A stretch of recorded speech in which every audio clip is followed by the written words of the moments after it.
Historia Canadiana is recorded on the unceded lands of the Kanien'kehá:ka First Nation.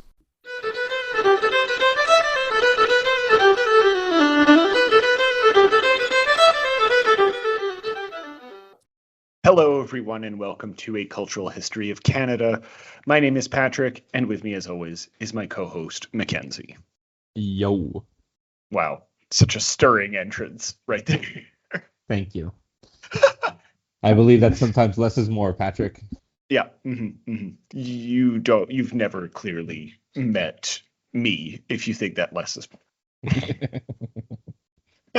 Oh, Go for it. never. It's not about what you have, it's about how you use it, Patty. Don't worry.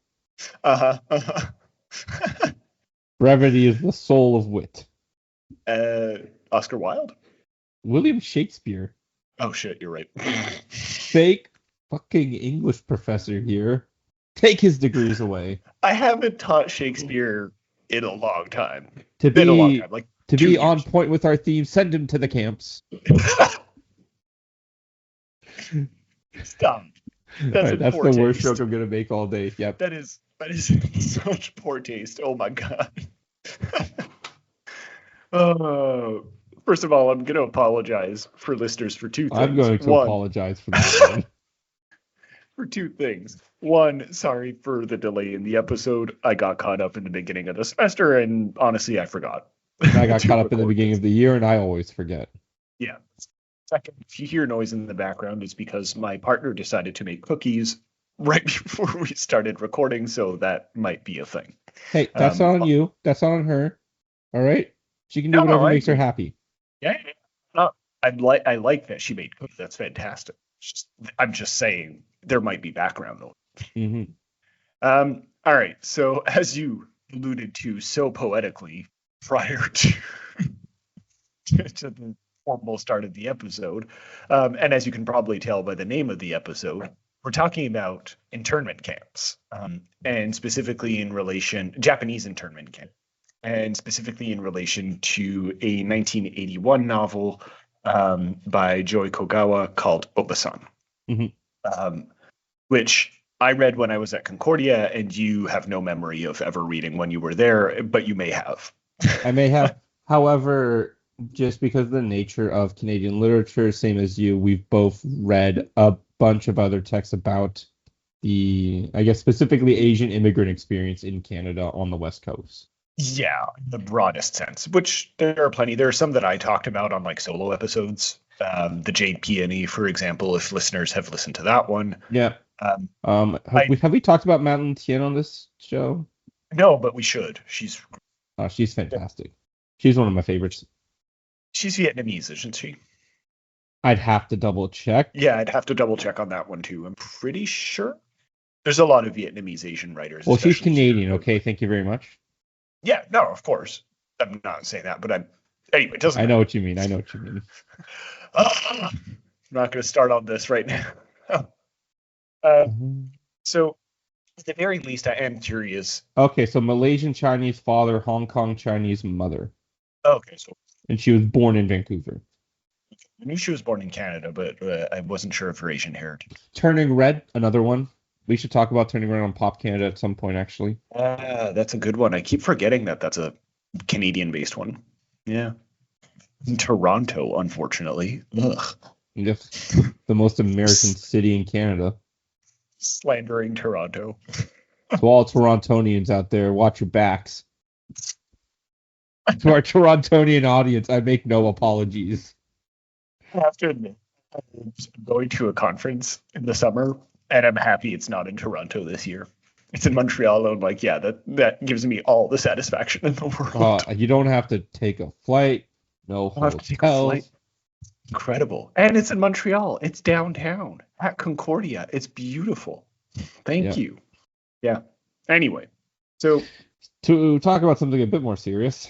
Yeah, so this is part of like our broader series of episodes on the World War II era Canada, which we should be wrapping up soon. I have a few more planned, but pretty soon we're going to be moving towards other stuff. I'm assuming you've heard of the Japanese internment camps. It's something that's okay. Like joke earlier, but also like this is one of the most horrific things Canada has done as a nation in the 20th century. I would agree with that. I'm not saying it's One the of. most, I'm saying it's one Yeah. of. Yeah, sure. Yeah. Like, and it's one of those things that really undercuts moral authority because of it, you know? Yeah. As we'll see, it's kind of part. Well, we talked about it a little bit with the anti-Semitism episode and the fascism episode that was removed from YouTube because we quoted from fascists. So We quoted from fascists to make fun of them. to make fun of them, and YouTube was like, no, you can't do that. But we talked a little bit about this. Thanks, Grok AI. It's not surprising that this happened. It's horrific, as I'm saying. I think horrific is a good term here, but it's not entirely surprising considering the actions of the Canadian government with other minority groups like the It's not Jews even. at the It's time. not even. Yeah, the Jews, but also just other Asian minority groups in BC. Like we had a whole episode talking about the rise of the Chinatown in British Columbia and the fact that the railway was made off the backs of what was it, tens, hundreds of thousands of dead Chinese immigrant workers and other Asian I don't minorities. know if hundreds of thousands died, but at the very least were brutally exploited and underpaid. Yeah. Absolutely. Listen, if the brutal exploitation and the underpay leads to them dying from malnourishment or something, you kill them yourself. Yeah, absolutely. You're not the guy you're not the guy that shot the gun, but you sold the gun, man. And you would know this because of where you've been in Canada, but there's a whole history in places like the Yukon as well of completely erasing Asian history, right? There were. Oh yeah. There was what was it called? The Gold Mountain Men in the Yukon. Yeah. Yeah. That were a whole group of Asian Canadians that history has kind of like erased. So this is not entirely surprising if you're at all familiar with Canada's treatment of Asian populations. Yeah. But it's still, I think, something that needs to be discussed, even if it's obvious for some people that this happened. And I do think that Obasan is a beautiful novel that still deserves to be promoted, even if it's 45 years old at this point. Right. So, yeah, excellent. The problem is, racism and discrimination is something that's going to exist forever. Mm-hmm. Absolutely. Yeah. And I think it does some really interesting things as a novel that we'll get into, but that not a lot of minority population novels did at the time, which is create like relations with Indigenous peoples. You see this in more contemporary novels, but not at the time. And I think that's a really interesting move on Kogawa's part that we can talk about. Yeah. Okay. So, had you heard of the Japanese internment camp specifically in relation to Canada or as a broader thing? Because I think Australia also did it, if I recall, but I'm not sure about that. Australia did. I can't remember. Yeah, I think they had the internment camps, or at the very least, it was yes, they had camps and they had sort of ghettos. I knew about Canada specific ones as well, though, and I also knew about America specific ones as well. America ones are probably the most famous. In part because of Dr. Seuss, but what do you mean? I'm sure this is something I've heard, but I've just kind of like blanked out of my mind. Dr. Seuss was famously so strongly anti-Japanese, and he was famously like very pro the internment camps for Japanese on the West Coast during World War II. Okay. It was like it was shocking how crazy he was shockingly pro. Yeah. There's a difference between being pro and like virulently so. I see what you mean. Like and so Canada I knew about. I don't know the details as well. The Australian ones I know a little bit more just because like what was it? I teach it, Yes, you teach it, and there's the proximity, so it would have inevitably been a little bit more in the consciousness, I guess. Yeah, exactly. Yeah. And you still know the Canadian ones. Yeah, exactly. And you still see, to some extent, some anti-Asian racism, both in Canada and in Australia to this day. That's very much. Oh God, yeah. If anything, it's getting worse. Yeah, especially on the West Coast here. Yeah, it's not taken as just anti-Japan; it's anti-Asian discrimination, really. Yeah. But which, by the way, you see ramping up. We'll get to the Japanese thing, but in the aftermath of Mark Carney's like new trade deal with Canada, Yeah, with China, EB. sorry, with China, you see a lot of this like resentment stirring up, both from like American officials who want to be the like big trading partner from Canada, but also just from racists. Yeah. And Yeah, it's no, pretty the far spectacular. right is very like they're so crazy to watch because if he does an American trade deal, he's what happened to elbows up. And then if he finds a trade deal that stops America, it's like, no, you can't do that. And it's like, you guys are just never happy. Yeah, absolutely. But no, I remember I went to a boarding school with there was a large Asian population, and they used to tell me some things. I was like, Jesus Christ, like part of that eye-opening experience for the things they would deal with in the day-to-day. Within the context of the boarding school, or just as part of like larger Canadian existence? Yeah, exactly. Okay. Interesting. Right. Okay. And you see it a lot. I think it also comes up a lot around like the housing crisis because people work under this assumption a large part of it is caused by international families from China and Japan coming here and buying up lots of real estate. Yeah, which is I don't know the statistics on that. Like it is true that there is some Asian. It's like it's a factor, but it's not a fact as much as people think it is. Like it's not some like. It's one of those things of conflating capital investment, right? That we've transitioned cities into being hubs of capital investment rather than living spaces. And it just so happens that major forms of capital are Asian, right? Yeah, exactly. It's the system's problem. Like, yeah, exactly. Yeah. It would still be a problem even if it was from like Hungary or some shit. Yeah, and then we were just being angry at the damn Hungarians.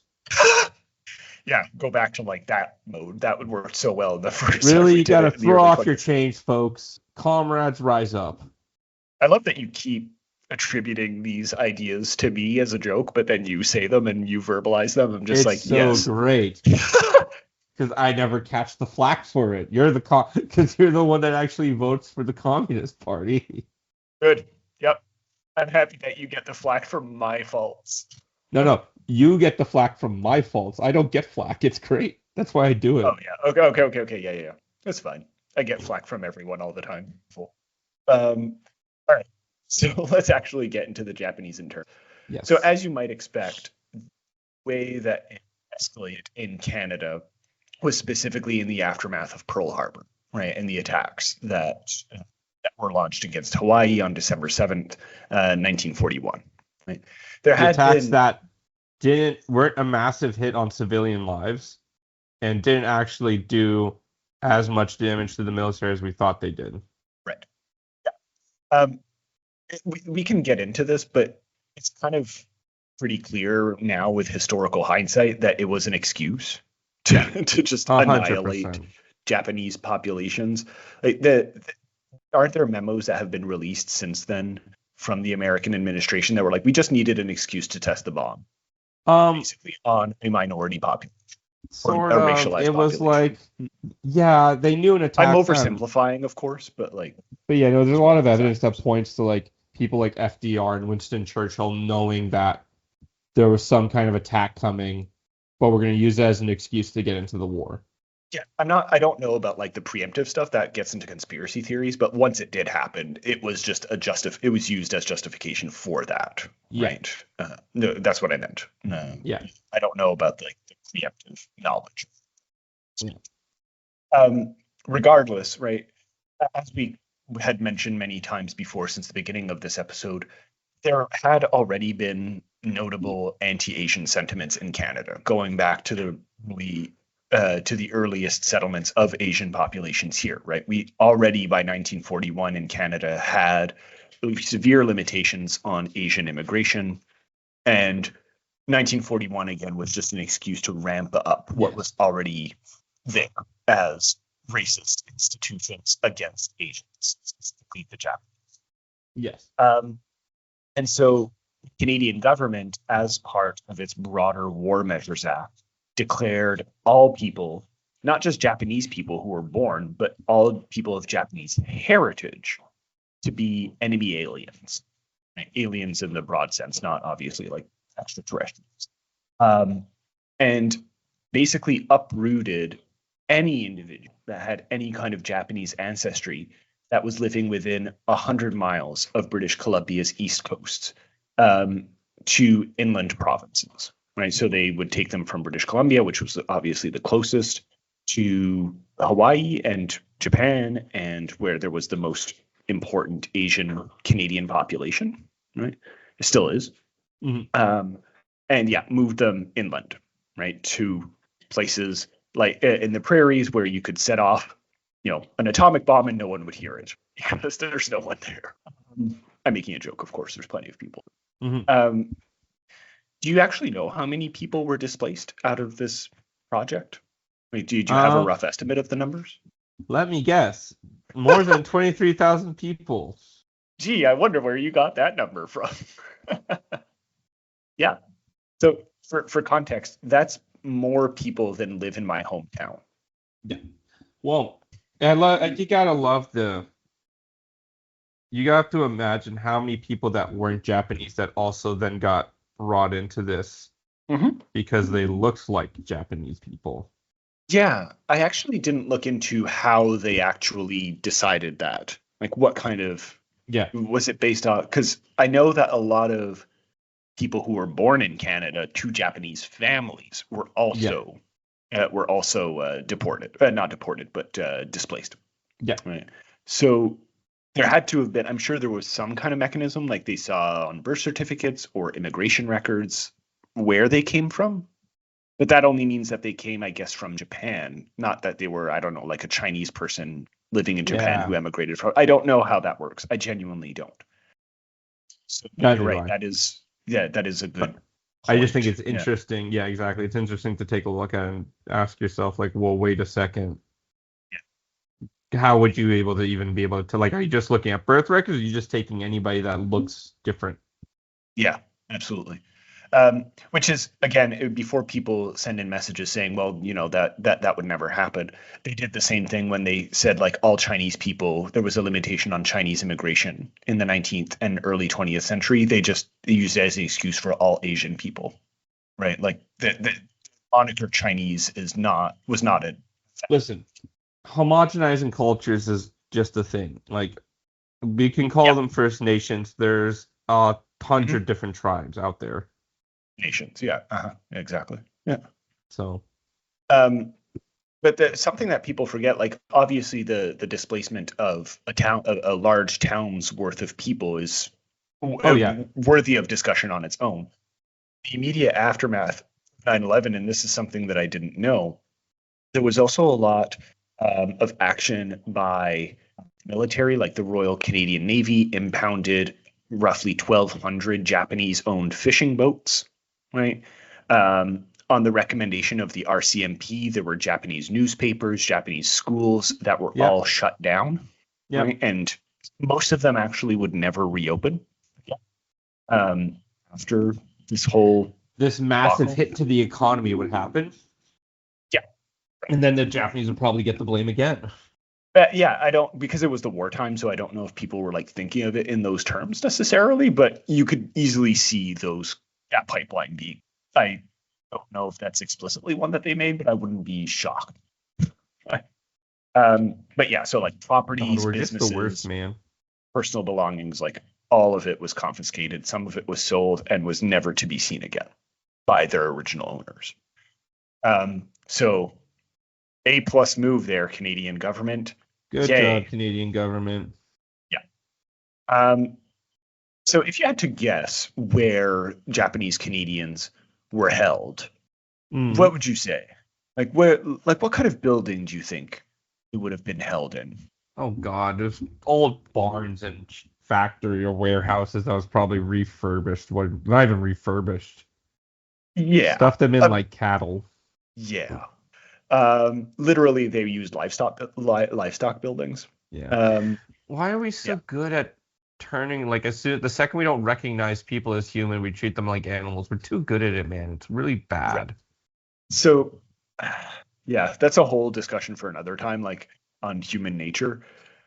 I think it's often a result of power corrupting, personally, because there's plenty of evidence of just normal people just being decent, But then as soon as you get a modicum of power, like in this case, the RCMP or the Canadian Navy, you just act like the most awful person if the circumstances permit it. Um, but yeah, so the livestock buildings, I should say, were at the beginning. That doesn't excuse it, by the way. It was usually at the beginning before they were sent out to places like Alberta, where they were kept on places like sugar beet farms. This is something that I actually found out, credit where it's due.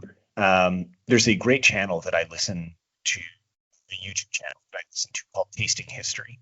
And he did a few videos on Japanese internment camps and the food that they ate. And one of the things that he mentions is that you have to be careful. He was talking specifically about the American context, but this is true in Canada as well.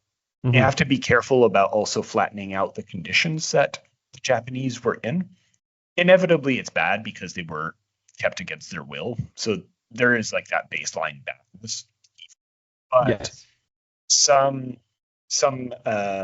Japanese prisoners were able to have like their little farms and were, expected to just kind of like live off of what they could grow in their farm prison. What we'd call kind of like a minimum security prison today kind of thing. Whereas others did live in much more appalling living conditions. Right? It kind of depended on where you were. What kind of... Yeah, because you have to remember, like, it wasn't just one big camp, right? It was... Exactly. Yeah, they were dispersed across the prairie. Yeah, so if you have a bunch of people from, like, a small town, that's a different... Like, that's almost better for your situation, because you'll have... These are people that you will know that will be like, okay, well... We can't trust you right now. So it's still bad, don't get me wrong. Yes. Yeah, for sure. But it's more about the suspicion and the paranoia than it is the blatant racism. Mm-hmm.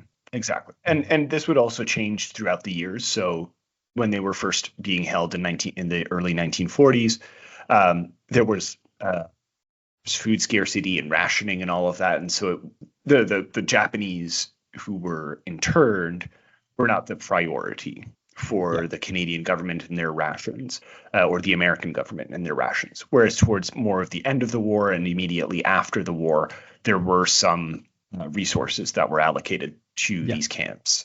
So it kind of shifts throughout. It's very hard to kind of say unequivocally with a blanket statement, this is what it was like. But it is still imprisonment without any kind of trial. So terrible. Yep. Well, it's a breaking of, due process and the basic rule of law. War Measures Act, baby. Yeah. Goes to show how flimsy and fragile this whole civilization and society thing really is. Laws are there to keep those in power, aren't they? Break the system. Oh, God. I can't wait to get to Truman's use of Measures Act against Quebecois hippies. Oh, God. Trudeau-mania. So, 1945, right, the Japanese government surrendered. Yep. They had the sun launched onto them twice,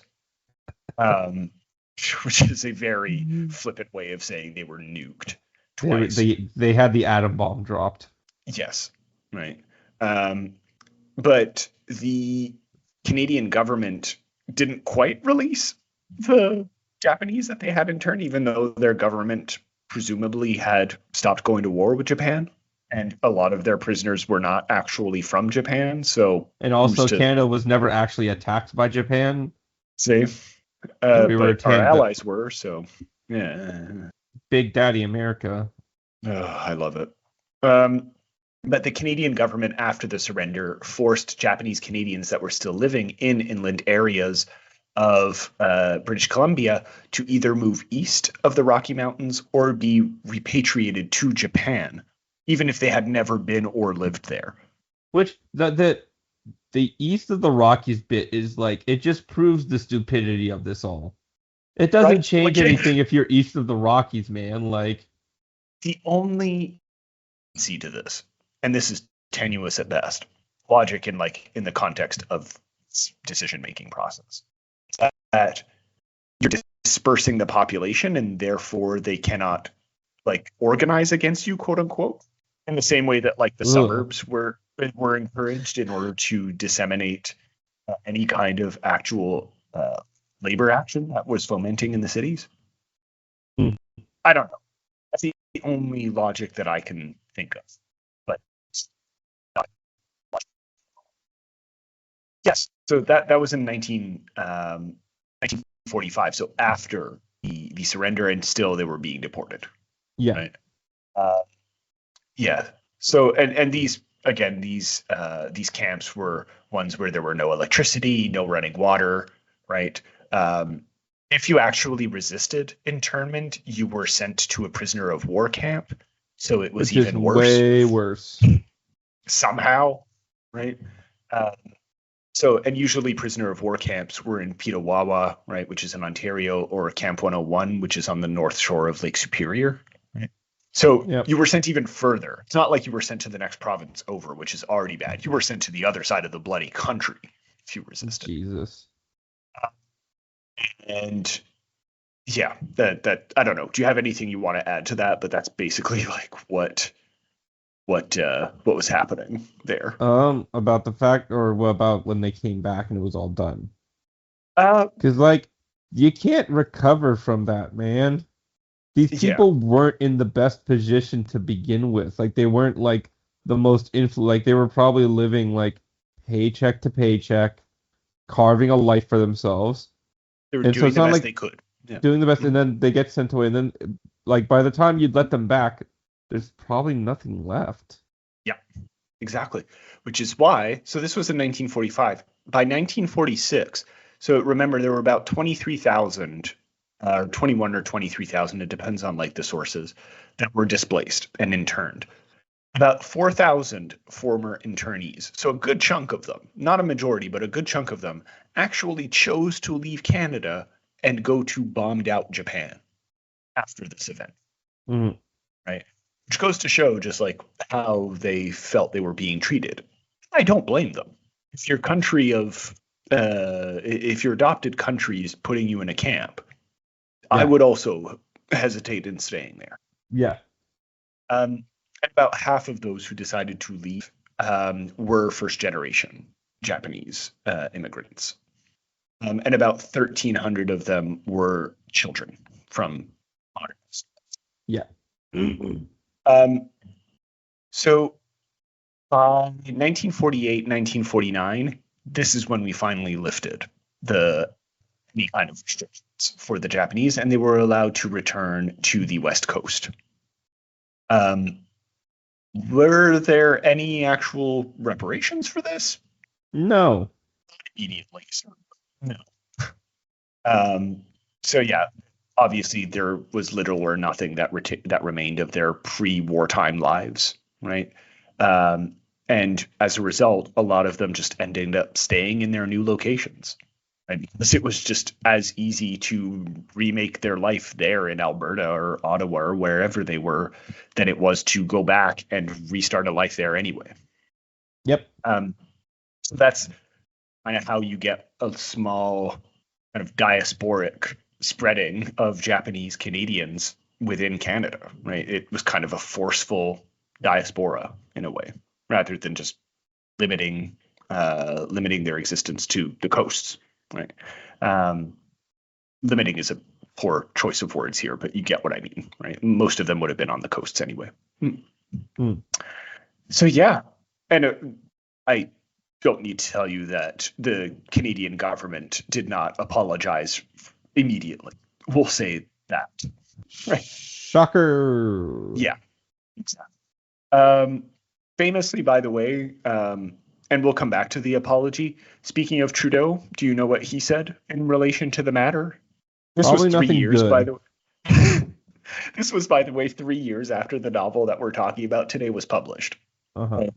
So in 1984, at the end of his tenure as prime minister, Prime Minister Trudeau said, quote, "I don't see how I can apologize for a historic event which we were not party." Ignorance. The classic argument of, well, I didn't do the racism, so fuck you. Not about that, man. I didn't displace the indigenous populations, so I have no problem with them. Like, why should I pay for reparations? Yeah, it's not about that, man. So So anyway, shockingly, it would come, any apology would come from Brian Mulroney, one of his rare wins as a prime minister. One of the few. Oh, God. W for Prime Minister Mulroney, I guess, apologizing. So yeah, that would come a little bit later. I'm going off of memory here, in 1988, I think the Canadian state formally apologized. So a good 50 years after after the Japanese were allowed to leave the internment camps. Yeah. So on a literary level, and this is kind of my, I guess, transition towards Joy Kogawa and Obasan, you do see something that could be expected, right? In the aftermath of the war, you do see what I saw one critic called generic preferences emerge among various Canadian communities, right? So, for example, they noticed this critic noticed that a lot of Chilean authors who were living in Canada would produce a lot more poetry, for example. And naturally, immediately in post-war Canada, Germans and Japanese writers would be much more focused on productions that were much more likely to gravitate around their accounts or experiences of those two Canadian groups or sub-Canadian groups were very much concerned with, which again makes sense. Yeah. And as I mentioned briefly earlier, the most newspapers that were run by or written in Japanese were usually shut down by the RCMP during this time. Some of them actually returned, and some actually returned in a bilingual format, which is, I guess, an interesting shift in Canadian culture at the time, where previously they were solely in Japanese. Now they were bilingual. There's probably something to say here about multiculturalism and its rise in a post-war Canada, right? Or bilingualism with a different face, right? Away from the classical French-English bilingualism that we're used to, and minority languages being more unique incorporated. Cultures, one would say. Exactly. So, right, for example, there are examples such as the New Canadian, which stopped briefly during the war, but returned right after the war and actually continued until 2001. Right, so it lasted for quite a bit of time as a Japanese-based newspaper. Yeah. And it's in this time that writer Joy Kogawa would be born and emerge as a writer. Had you ever heard her name, let alone read her book, but had you ever heard of her name, Joy Kogawa? Any of your classes? I believe so. Might have looked at some individual poems. That makes sense. Before writing Obasan, she was primarily known as a poet. She was actually born in Canada, in Vancouver, in 1935. And she's, as a result, a quintessential example of a person who was born here of Japanese descent and who is still interned, right? Even though she had nothing to do with the Japanese state or its actions abroad. So by the time she was evacuated, she would have been 6 by the time she was interned, which is, as you might expect, an awful thing to experience when you're any age, but especially when you're 6. When you're a child. Yeah, exactly. I'm almost 30, and I would not want to experience that. If I had experienced that as a kid, I probably would have died. But yeah, so her first volume of poetry would actually come out in 1967. It was called The Splintered Moon. And you can already see what she would carry over into her more well-known works like Obasan, which is a very direct and understated voice, right? And even though her poetry is very short-lined, this is again something that would carry over into Obasan. She doesn't have these interminable long run-on sentences in the novel. Very direct, to the point, and it makes it all the more impactful as a result. some people have compared her poetry to haikus, but that's not formalistically accurate, right? And often that kind of is again I guess a softer form of racism. Like, oh, any kind of Japanese or Asian thing would short poem would be haiku-like, and it's like, no, that's not quite accurate formalistically. It's just a short poem, right? In many cases. Um, so yeah, but it does, I guess, have the quality of a haiku insofar as it's focusing on a tight image, right, or a single image that's tightly like expressed. Well, because haiku not usually traditionally is more nature based, isn't it? Yeah, yeah, exactly. Whereas this was probably a much more visceral, personal Mhm. thing. Exactly. From the get-go. An interesting very use of the much. haiku.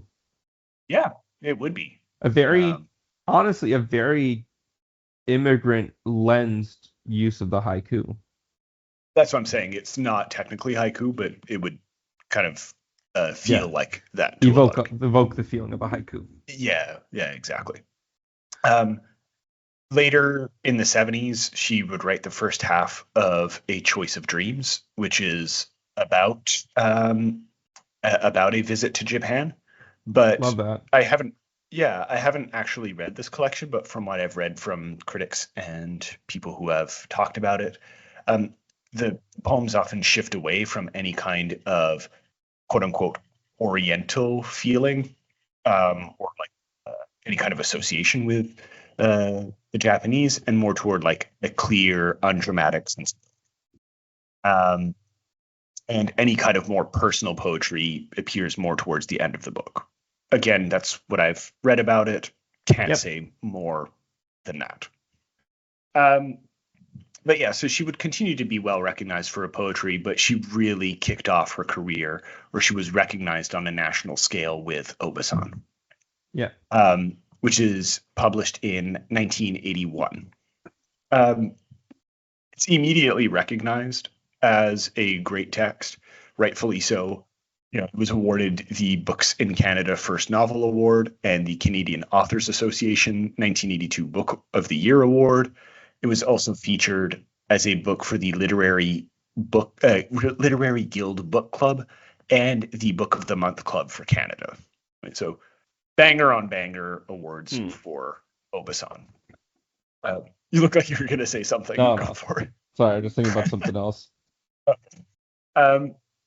As you might expect, Obasan is in part based on her own experience as a wartime evacuee, and it derives its power from the same direct and sober language that is seen in her poetry.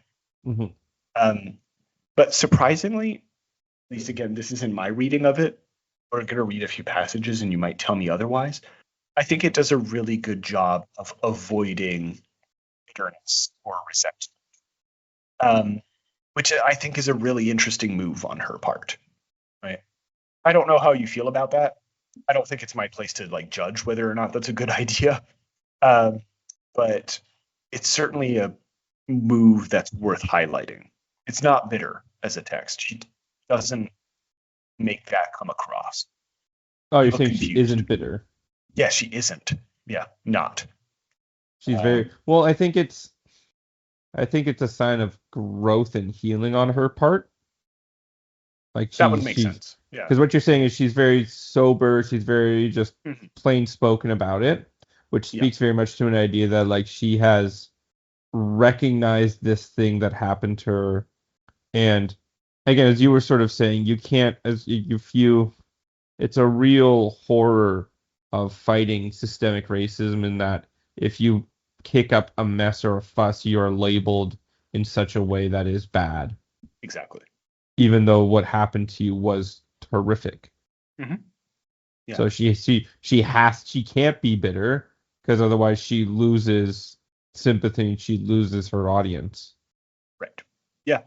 And just from a general, I think you're absolutely right. That's the colonized subject precarious position. Yeah. Yeah, exactly.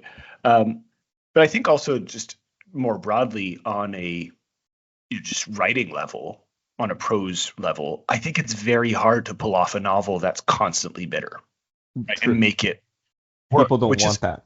But not just people don't want that. it's hard to sustain it and keep people engaged without falling, I guess, into platitudes sometimes. Yep. Yeah, does that make sense? Platitudes are coming off as preachy or Mm-hmm. Exactly. soapboxing. Yeah. So there might be a limit, a thing of formalistic limitation in this case, or formalistic restraint. I don't know. Mm. I get you. I follow. Yeah. Picking up what you're putting down. All right. So let's look at a few passages. In this case, do you actually have the book open? I linked to it in the show notes. No. Hold on. Okay. I will get it open. Archive. We love archive. Oh yeah, we love the internet arm.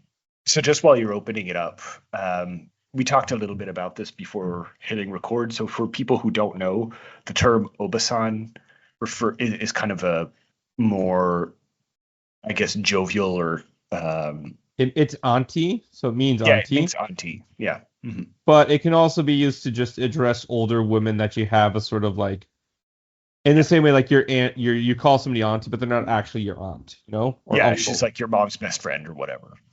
Somebody who was involved in your growing up and that kind of stuff. Yeah, exactly.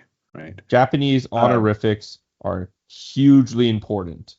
It's also for an older woman more broadly. I might be wrong on this one. Yeah, but like it's the important thing is to understand it confers a specific, even if we're not entirely sure what it is, it confers a very specific usage, level of respect, and relationship. Yeah. All right. Why do you Honorifics in Japanese culture are hugely important in that way. Yeah. I guess that would beg the question, why do you think she named the novel that in that case? A novel about the memory and heritage and trauma of the internment camps and the bomb.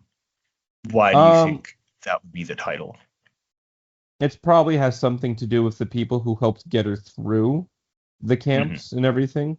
Yeah. And it also speaks to the fact it speaks to a larger community. Instead of calling it, the word for mother, for example, it's not about just the direct family line. It's about the larger group of people that help you out.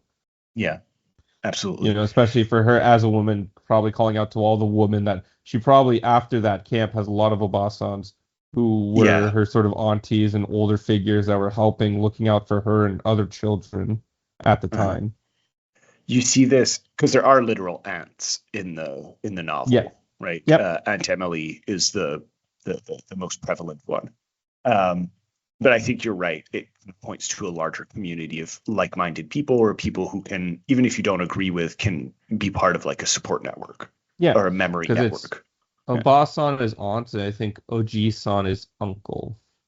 You'll know much better than I would on that one. You're much better versed, I guess, in Japanese anime cultural. Yeah. Yeah, it is Oji-san. Okay. Yeah. But it's also again middle-aged gentleman. Exactly. That, and I can't help but think it might be a bit of an obvious statement, but I think it's worth at least mentioning. The use of a Japanese term, even though it takes place in Canada, right, harkens back to past ancestors or past generations that would have been in Japan, and so you get this transcultural or transnational, I should say, connection happening, right? Even though it's started in an entirely different country, right? Two different countries, right? One country that's across an ocean bombing a different country to the south, having an impact on where you stay in the third country in Canada, right? So you have this kind of transnational action going on that's implied in the title. Right? Yeah.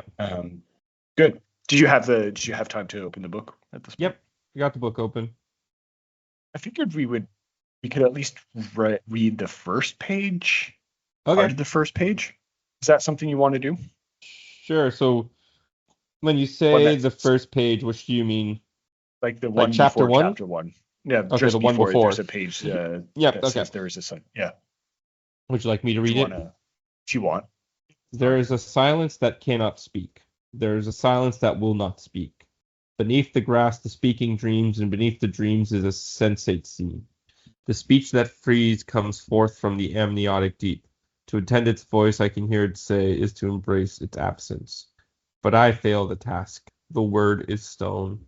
I admit it. I hate the stillness. I hate the stone. I hate the sealed vault with its cold icon. I hate the staring into the night, the questions thinning into space, the sky swallowing the echoes. Unless the stone bursts with telling, unless the seed flowers with speech, there is my life no living word. The sound I hear is only sound, white sound. Words, when they fall, are pockmarks on the earth. They are hailstones seeking an underground stream. If I could follow the stream down and down to the hidden voice, would I come at last to the freeing word? I ask the night sky, but the silence is steadfast. There is no reply. Thank you. I think as you maybe think of some thoughts on this first passage, I think readers, even in Mac's reading, will recognize the poetic element of Oh this. God, yes. What do you Like mean, in case even in Mac's reading? because you don't Are see you it saying I'm visually not on the poetic? page. Okay, No, fine. no, no. I'm seeing because you No, don't I'm see just it on fucking the with you. page, Yeah. right? Like sometimes we don't break in the same ways, right? But there's a lot of periods. These sentences are short. They're often like 4 words. Well, it's also the going back and forth between the open at the openness of the environment to the very closed in of the environment. You know, the sea, the grass, the sea being switched up with cold vaults and stone. Big, big zooming in and out energy on Yeah, this one. exactly. Yeah. But I guess I can start. What draws my attention here is two things. The first two lines, right? There is a silence that cannot speak. There's a silence that will not speak, Mm, which is a really great dichotomy, right? yeah, Of agency that was removed, cannot, and agency wanting to maintain a silence, right? Like there yeah, is, I cannot articulate, even if I wanted to, I can't articulate what was done in a really coherent and steadfast or not steadfast, concise way. yeah, And so at best, I can get at it with a novel, right? It's kind of the novel's manifesto or statement piece, right? Where it's, I'm trying to get at it, but I can't quite. So we'll have to do with the novel, right? yeah. Or we'll have to do with the experience. That's the first thing that points to me. And in the middle passage that you read, I hate the silence. I hate the stone. I hate the sealed vault with its cold icon. I hate the staring into the night. You'd assume with 4 repetitions of hate that you would get that bitterness that I mentioned earlier, but you don't. Mm, It's just kind of like a lulling and an acceptance, and like you don't want it to happen. And the only word that you can rely on is hate, right? hmm Which simultaneously like dampens the strength of the word hate, also reinforces how this kind of hatred is normalized. Um, Yeah.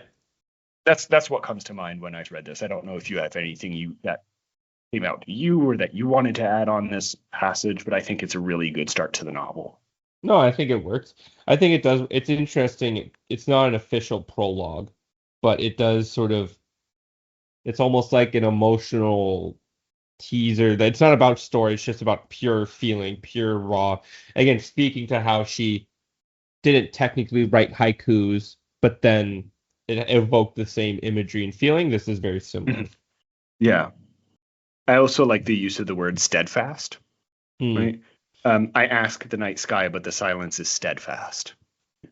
Um, a lesser writer, I think, would have written the silence is deafening. You hear that one so often, Yeah, it's become almost a cliche, right? But deafening the again, silence is deafening. yeah, which again I like as an image. It's not, I'm not against it. It's just it's a very frequent one.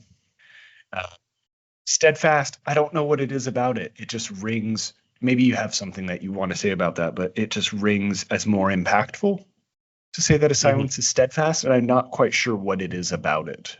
So, um, again, it might be a thing of attributing agency to silence, Yeah, yeah. that I can't quite put my finger on. Yeah. I don't know. Anything No, else I you want to get you. mention about this opening passage? Hold on, give me a second. No, it's fine. No, no. I do like the idea, like the unless the stone Mhm. bursts, unless the seed flowers, this idea of time, Yeah. and then the passing of time, and that is what creates, that is what has to be around to break the silence, as it were. The time, you mean? Well, yeah, the idea that things have to change for there to be an actual recording of what happened. Oh, yeah. Okay, that's interesting. Which is, I guess, carried over right into that second page, which I also wanted to read a part of. I can read the second page, but you get that Go ahead. similar sense. Yeah, it's very much captured there. Well, again, part of Um, she can't be bitter, she has to move on mhm, to actually start getting things. She can't live where she was in. yeah. So keep in mind exactly that, what you just said of movement and time and stillness. 9:05 p.m., August 9th, 1972. The coulee is so still right now that if a match were to be lit, the flame would not waver. The tall grasses stand without quivering. The tops flop this way and that. The whole dark sky is bright with stars, and only the new moon moves. We come here once every year around this time, Uncle and I. The spot is half a mile from the Barkers' farm and 7 miles from the village of Granton, where we finally moved in 1951. Nothing changes me, I say as we walk toward the rise. And then, well, I won't read the rest because it'll get long, um, but you immediately get that sense of stillness and movement at odds with each other. Right? Inevitably, things move because that's just how the world works. Right? Yeah, Like you can't have absolute stillness. There is no such thing as absolute zero in yeah. reality. Um, Leaving that idea again, to be bitter basically means that you are not moving. You are stuck in the past. yeah, right, exactly. And so there's this. Where is it? It's a little bit later where the uncle that she just mentioned compares this quivering grass to the sea, right? And it's this really striking image because what you understand eventually is that uncle was a fisherman, Yeah, right? And so there's this association with the prairie landscape that they're on, right? Um, with this prior life that uncle had as a fisherman, but also the implication that has a little bit more broadly of navigating from Japan to British Columbia, right? Traveling well, the sea. also the Japanese have a lot like fisherman Yeah. culture is it's a huge part of their history, their mythology, their folklore, folk tales. Like it is a massive Hmm. part of that. Yeah. And so you get, again, as the title Obasan implies, this connection to the past, right? So there is this backward looking, but you're always moving towards some kind of new future. In this case, Yeah, on the prairies, and in Joy Kogawa's sense, she would eventually move to Toronto, right? So there's this like movement eastward, right? That 100%. I guess represents in reverse the Canadian like movement westward, right? In a different kind of like antithetical, not antithetical, but like opposite of the teleological way that Canadian Empire was built. Um, so yeah, I think that's just a really great set of passages. I don't know. I think it's one of those rare novels that sets out so clearly, um, What it's about. yeah, what it's about on an implicit level. Yeah, yeah, absolutely. Um, do you know why August 9th, by the way? Why it starts that way historically? Oh, it's the date the drop the bomb on Did you know that? Did you actually know that, or you saw it in the notes? I saw it on the notes, but I was like, oh yeah, that makes sense. Yeah. Like I feel like I knew Um, that date, I just forgot it. uh-huh. But what you find out again is that they come back to this place once a year, right? Every year at this time they come back to it over and over Well, again. So yeah, it mhm. changed the world. Yeah, Like it's yeah, a, there it and in all of the 20th century, I don't know if there's a singular day that could have been said that day changed the world yeah, more. yeah.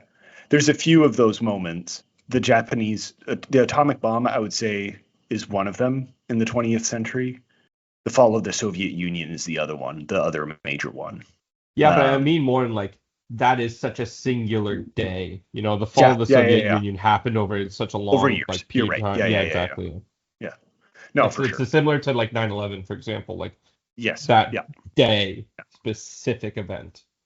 Which again, but it ties into what you were saying about time, Mm. right? Singular moments that reshape literally our conception of time. Yep. Right. Post atomic bomb, it's this flash in the pan moment, literally a single day, right? Single second, even that it would have blown up. And it reconfigured literally how we understand the world, right? It initiates the atomic age, right? Where we Initiates the completely Cold shift War, really. the Cold War, right?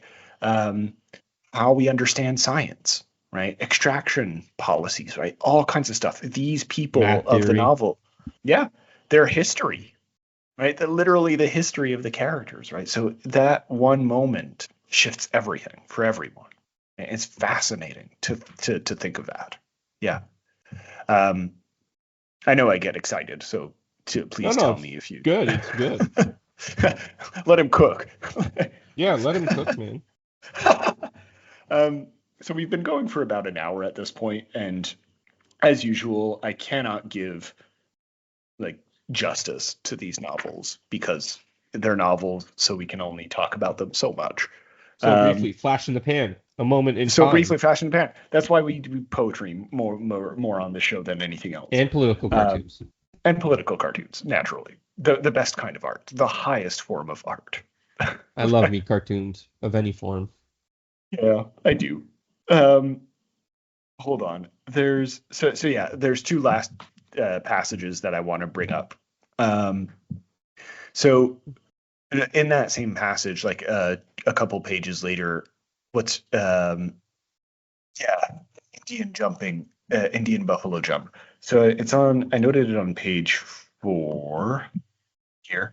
Um, Yeah, so I just wanted to mention it briefly because it's. Oh yeah, here we go. The page 2 of my version. I think it's page 4 in the digital version. Um, Everything in front of us is virgin land. From the beginning of time, the grass along this stretch of prairie has not been cut. About a mile east is a spot which was once an Indian buffalo jump, a high, steep cliff where the buffalo were stampeded and fell to their deaths. All the bones are still there, some sticking right out of the side of a fresh landslide. Uncle could be Chief Sitting Bull squatting here. He has the same prairie baked skin, the same deep brown furrows like dry riverbeds creasing his cheeks. All he needs is a feather headdress, and he would be perfect for a picture postcard. Indian chief from Canadian Prairie. Souvenir of Alberta, made in Japan. Mm. I have to say, I like that little tongue in cheek moment at the end. Souvenir of Alberta, made in Japan. It's pretty good. Um, why do you think Kogawa is making this relation between the Japanese immigrants and the indigenous land and populations that are there? Why would that be important to put right at the beginning of the novel, do you think? Um, because it's again the land being stolen, forced migration. Gee, I wonder if we've seen that before. Yeah, And I think absolutely. it's the thing that people often forget. You don't you don't fight back by punching sideways. Mm-hmm. Yeah. You punch up. You know what I mean? Like you punch up to fight back. You go forward, and so you Mm-hmm. try and because you have to recognize the things that are similar amongst you. Yeah. Yeah. Because And it's a very unfortunate thing that you see in history and even today is that it's a lot of interracial conflict, which is exactly what people like you and me want to happen, as in like the white people in power. yeah, right. Okay. I was like, I don't want that. Like, No, we don't want that, but I see what you but I mean. think what Kogawa did in invoking that in the indigenous, she made clear that this is something that happens to all of us, and it gives the novel a much more universal theme. And Because you could say again, the same thing about African people being taken away from Africa and then the forced migration and blah blah. Like you could go hours yeah, on yeah. that. And it points to a longer history that, again, kind of goes unacknowledged, often of marginalized or racialized peoples, often associating with indigenous peoples in conflicts against Mm, settlers, right? Like against white settlers. Um, I've read a few books very recently in the last couple of years that have been published um, on exactly this. There was a great one published by Leanne Samasaki Simpson and Robin Maynard. It's a conversation that they have in book form on Black and Indigenous constellations of co-resistance, as they call them, right? And solidarity in the face of white supremacy. Um, and again, this is a kind of constellation that goes back centuries. And this is not to say that has never been antagonism between an Asian person or a Black person, an Indigenous person, right? That's not what the point is in this case. Like that, to simplify that would be to miss the point, right? It's to acknowledge, right, an There's original more inhabitant. that Yeah. brings us together than divides us, isn't it? Like that's the quote. Yeah, exactly. Yeah. Not just that, but like It's shared just experiences, right? It's a yeah. I think collective memory thing. Again, part of that Kogawa's moving forward, and part of her is like this isn't just about what happened to me. This is about what can happen to anybody of any Yes. background. Yes, exactly. Absolutely. There's a really like as I'm looking for it, I can see an unfortunate reading of this that would make it so that people were like, well, it's a bit insensitive to compare a Japanese man and an Asian person on the level of like skin tone. Yeah, and then obviously it's the problem we have where everybody just looks at the surface level Yes, when it comes to this exactly. kind of stuff. It's like, no, like you gotta like media literacy, man. Look a bit deeper, like think for a second. Just think about what's really going on. Exactly. Yeah. I can't write it. I can't find it. Do you want to? It's at the end of the novel. Do you want to search in your version of the text if you can, if you still have it open? Do you have a section that mentions Eichmann? No. What? The famous Nazi. Is that wait? In the What are you asking me to look for? text. Sorry. There's a quote. There's a quote towards the end of the book that mentions Eichmann. Ah. Shoot. I found it earlier and I forgot to like actually mark it note down. it. Yeah, mark it down, and I might tell have us to just go. Just tell us what it said. Go for it. Yeah, I'll go based off of memory here, but what's vibes? Yeah, which is vibe based. But what it was basically them saying towards the end of the novel, and remember this is in the 80s, early 1981. This novel was published, and the family is having a conversation about how they're gearing up to formally apologize, right? For the atrocity, right? For the horror that was committed to the Japanese people. And one of the characters basically says, well, who cares? It means nothing, right? And basically compares the Canadian state to Nazi Germany for what they did, and refers to like, oh, it's fine. They have their Eichmann, which if you don't know what the reference is, it references Eichmann in Jerusalem, which was a famous book by Hannah Arendt. Right? Eichmann was basically like a guy who operated in Nazi Germany and was like a low level operator who was just like, I'm just following orders. I knew nothing, and it was following orders. Yeah, and it was Hannah Arendt's example of the banality of evil, right? How certain people, how the fact that a guy like Eichmann could just say like, I was just following orders and commit such awful things is indicative of the modern era and modernity more fully. And people around this character who references Eichmann in relation to what happened to the Japanese are like, that's kind of insensitive. Like, what are you doing? Like, there's a scale difference here.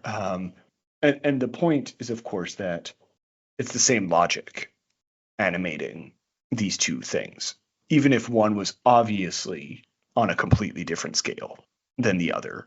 The same logic of extermination, colonialism, and genocide still operates in order to make this something sensible that you can do to a population. Right? Yeah. And playing the numbers game is perverse at the end of the day, right? Because what you're talking about is human beings, right? And whether it's 23,000 humans that are fundamentally impacted for generations or 6 million, at some point it stops being a numbers game and more of just like an atrocity, no matter how you slice it. I don't know how I feel about that, but that's the point, I guess, that the novel is trying to make through that character, right? Again, I'm not sure if I'm the one who's going to be able to answer that question, but I think it's interesting that the novel raises it at the very least. And I don't know the if same as not necessarily the same, but that it's the same animating logic. Yeah. I don't know if you have anything to add on that one, but I'm still. Well, it's like again, Trudeau kind of proved it when he said I wasn't party to that. Yeah. It's not about what you did or actually did not do. It's about a refusal to acknowledge what happened and what was done and the long-lasting effect that has had. Like, yes, Trudeau, you did not do it, but you did not specifically participate in sending the Japanese to it. That is true. But you have benefited from it. Yeah, and there's a legacy. And you are the prime minister, and there's a legacy of it that you have not worked to rectify. Yeah, exactly. And it's almost, again, I think it's part of how there's a tendency in society, again, witch hunting as well. And so there's almost a knee-jerk reaction to be, you don't want anything that can be said against you, right? Because it's innocent until proven guilty. Therefore, once you're guilty, all bets are off, and you can therefore be pillaged and pilfered. And it's like, well, no, you're not gonna. That's not what's gonna happen, though. No, exactly. It's that. Oh God, I hate that I'm referencing him. Fuck. No, I'm not going to. Never mind. Good. Don't even name him. No, it's fine. Don't worry about it. It was a comedian who was like, it at some point it stops somewhere, and that's fine. Like if you're afraid that something's going to happen to you, you might be wondering, like maybe it's because you're a problem, right? Yeah. Like if you're really scared that something's going to happen to you, maybe you are an actual problem. Yeah, exactly. It's like, oh my God, I had this argument with someone once. I'm not going to name them because it doesn't matter at this point. But they were like, well, if it was in the context of the US, it's like if a trans person or a gay person has gun rights, what are they going to do to us? I was like, what are you talking about, my dude? What does that even have? If anybody with gun rights can do something, there is no inherent evil to a people. Why are you afraid? Is also a question that you should ask yourself. Why are you afraid of retribution? Right? What have you done that you're so afraid, whether you're acknowledging it or not, consciously? Well, it's just, again, it's this hope, and I think it's again this idea, this belief that we can simplify everything. We can. This is who the enemy is, and if we get rid of this enemy, then we're safe. And it's like, no, the enemy can be anybody. Yes. There's no such thing as like a bad people. There's just people who do bad things. Yes, exactly.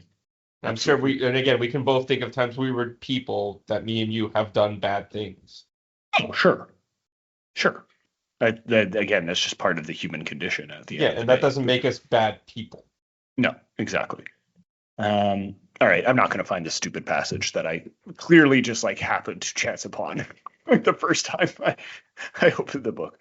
All right, any final thoughts that you want to make on Obasan or the Japanese internment camps? I think it's really interesting that we have all this stuff, but and then how fast we're willing to switch it when it's our entertainment. Because now when you look at something like Japanese culture is being widely accepted and seen as this gold standard or whatever, there's this whole new wave of people in our generation that want to go to Japan and they want to visit Japan. Yeah. I know there's something to be said about the fact that's because it's an entertainment value for us and we've fetishized it. I just think it's very interesting how fast that stuff can turn, Yeah. Do you think part of it is also because it was so thoroughly Americanized for so long that it becomes acceptable? With the internment camps? No. I mean, going to Oh. Japan now. Oh. I don't know. I'm someone who knows very little about like Japanese culture. It's Yeah. not something I I don't engage with. actually But know. I just watch anime, man. I don't know a whole lot I about mean, Japanese that culture. makes you at least a little bit more informed. I'm just saying, like, I'm genuinely asking the question off the top of my head. I don't know if it's Yeah, I don't. I think it's hard to say where it came. I think it's a fetish yeah, thing first and foremost, or at least right, that's yeah, where it started. And yeah. now it's like I'm sure there are lots of people who genuinely enjoy Japan's culture and think it's very, and Mhm. it's true. It is. Yeah. It's just it's almost so. Again, it's the same problem that other are other historians and actual minority people of color minority groups have said where they hate me for who I am, but then they love everything I do. Right. It's classic. What is it Sam called? Cooke. Orientalism. Well, it's also anything like any Yeah. black culture. We love rap music, we love rock music, Mhm. all things that are very distinctly black culture. But then we'll be racist as shit towards black people. Yes. Yes. Absolutely. Yeah. It's just That's why that, you should watch Sinners. yeah, sinners, because then it brings the Irish into it as well, and it's like Jesus Christ. Hmm. Well, And the that Irish are again, the real victims of that movie. no, it's well, I think No. there's the demonstration of like it doesn't matter you'll just be, as long as you're different, you'll be fucked. Yes. Yeah. But you laugh about the Irish, but that's the point in that movie is that they were so assimilated into American culture that they lost that. They lost what made them unique, Well, I was right? thinking And the they same sort of thing even became about like vampires.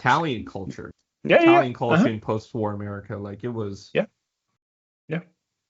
That's why I live in Little Italy. It's to really capture that authentic Italian culture. Yeah. It. I agree with you. I don't think I have anything else to add on I don't that. think of anything I Yeah. can add to say. It's just Yeah. something that I thought of while we were talking Hmm. about it, and I was like, it's crazy. It's the tension and the contradiction that's there, Yeah. Yeah. Yeah. because you have so many of those people that'll say that we were just being like, yeah, it was bad, but it was justified paranoia, blah blah blah. They'll turn around and then they'll consume the fuck out of Japanese Gundam Hmm. anime or whatever, and it's like, guys, Yeah. come Yeah. on now. Because it's okay to consume. Yeah. It's okay to reduce an entire culture to consumption. No, you No, no, laugh, I but know that's you're literally right. it. I know. That's why I'm It's laughing because I hate it. yeah, again, it comes back to the indigenous thing.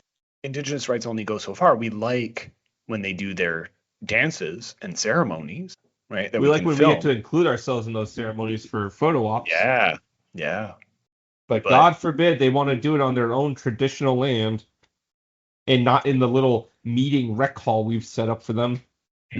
under a government style that we imposed on them. Yeah. And you know what? Anyway, Oh, I know this is never going to happen, but Canadians, you're seeing that now. Americans just want you to consume their shit, but also subjugate you at the same time. Like, for all you very pro-Canadianisms out there, stop and oh have my a God. think. Have you been seeing I don't think it's going to happen. It's not a thing, but like, have you been seeing the Alberta thing? The like new I'm wave of vaguely Alberta aware of separatism. it. Yeah. Alberta wants to separate. Well, again, I don't think it's going to happen because it's a small minority and it's going to have to go through like so many steps that it's not going to like every single one of those steps. It has a chance of failing, so it's not going to actually succeed. And the actual percentage of population that wants it is smaller than it ever was, for example, in a place like Quebec. Yeah. So it's not going to happen. But like, yeah, it's It's just been a while. wild. Yeah. I think we should probably call it there before we get in. Yeah. No, If we start talking about Alberta, we'll be here for another hour, man. Yeah. What's our next episode before we log William off? Lyon Mackenzie Part 2. Oh my God. Did we finish Mackenzie? I think so. I think yeah, he died in our last episode. We killed him. William Lyon Mackenzie is dead, but we're gonna summon him with our Ouija board. Dude, I bought a tarot deck. Let's fucking do it. Let's go. Oh, I love tarot. Dude. No, so our next prime minister is Louis Saint Laurent. That's in a few episodes. What did I write? We could do a thing on women in Quebec finally getting the vote, because that's right around this time. Fucking finally. Woohoo! Otherwise, there's an episode on A.M. Klein and Jewish Canadians, right? The second scroll is kind of like considered the first Jewish Canadian novel type of thing. Let's do women getting the vote. Let's do women getting the vote. Let's go. And let's get cameo on the episode, guest appearance. Oh, yeah. Yeah. We can also, I actually do have an episode that I listed for Italian Canadians, actually. So there you go. Let's go. Oh, I actually haven't read that novel. I should find it. The Fifth Family in Montreal. For real, though. All right. Fuck it. Let's call it there. Thanks, everyone, for listening. All the other stuff. Patreons and such and such. Patreons and good reviews and et cetera and so forth. Yeah. Y'all are lovely. We love you. Stay safe out there. Yeah, don't go to Alberta. Fuck ice. Fuck ice. Oh, yeah, that's a good one. In the episode when we're talking about like forced migrations and shit, fuck ice. Let's go through the list of places. So fuck ice, free Palestine. Your mom's gonna like that one. As soon as you said it, I was like, God damn it, I'm getting Facebook messages about that one. Wait. So fuck ice. Stop bombing children. Stop bombing children. There are more barriers now than there was during the era of the Berlin Wall, and that's depressing. So stop that shit. Barriers? What do you mean barriers? Like barriers and frontiers and walls separating people. Yep. So that's depressing. Stop that shit. Fuck AI. I don't know. Fuck AI. Stop racism. We could go on and on. Yeah. Live, laugh, love. Yep. Trans lives matter. Elbows up. Yep. And Hail Satan. Have a nice day. Hail Satan. Be gay, do crimes.